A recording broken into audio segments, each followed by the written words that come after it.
16वां बाब। हाजरा और इस्माइल।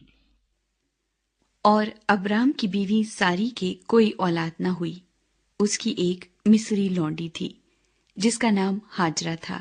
और सारी ने अब्राम से कहा कि देख, खुदावंद ने मुझे तो औलाद से महरूम रखा है, सो तू मेरी लौंडी के पास जा, शायद उससे मेरा घर आबाद हो। और अब्राम ने सारी की बात मानी। और अब्राम को मुल्क कैनान में रहते 10 बरस हो गए थे जब उसकी बीवी सारी ने अपनी मिस्री लौंडी उसे दी कि उसकी बीवी बने। और वो हाजरा के पास गया और वो हामला हुई। और जब उसे मालूम हुआ कि वो हामला हो गई तो अपनी बीबी को हकीर जानने लगी। तब सारी ने अब्राम से कहा कि जो जुल्म मुझ पर हुआ वो तेरी गर्दन पर है। मैंने अपनी लौंडी तेरे आगोश में दी, और अब जो उसने आपको हामला देखा तो मैं उसकी नजरों में हकीर हो गई। सो खुदावंद मेरे और तेरे दरमियान इंसाफ करे। अब्राम ने सारी से कहा कि तेरी लौंडी तेरे हाथ में है, जो तुझे भला दिखाई दे सो उसके साथ कर।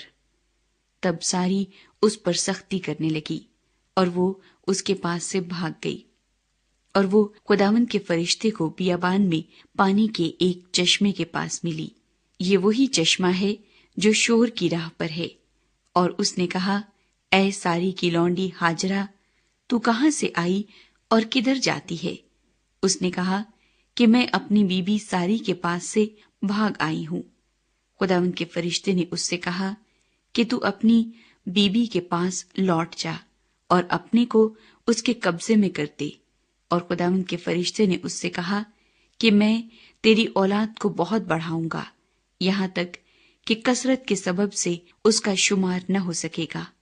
और खुदावंद के फरिश्ते ने उससे कहा कि तू हामिला है और तेरे बेटा होगा, उसका नाम इस्माइल रखना, इसलिए कि खुदावंद ने तेरा दुख सुन लिया। वो गोरखर की तरह आजाद मर्द होगा, उसका हाथ सबके खिलाफ और सबके हाथ उसके खिलाफ होंगे, और वो अपने सब भाइयों के सामने बसा रहेगा। और हाजरा ने खुदावंद का, जिसने उससे बातें की, अतायल रोई नाम रखा, यानी ऐ खुदा तू बसीर है, क्योंकि उसने कहा, क्या मैंने यहाँ भी अपने देखने वाले को जाते हुए देखा?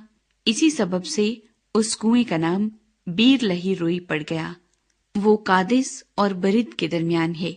और अब्राम से हाजरा के एक बेटा हुआ, और अब्राम ने अपने उस बेटे का नाम जो हाजरा से पैदा हुआ इस्माइल रखा। और जब अब्राम से हाजरा के इस्माइल पैदा हुआ तब अब्राम 86 बरस का था।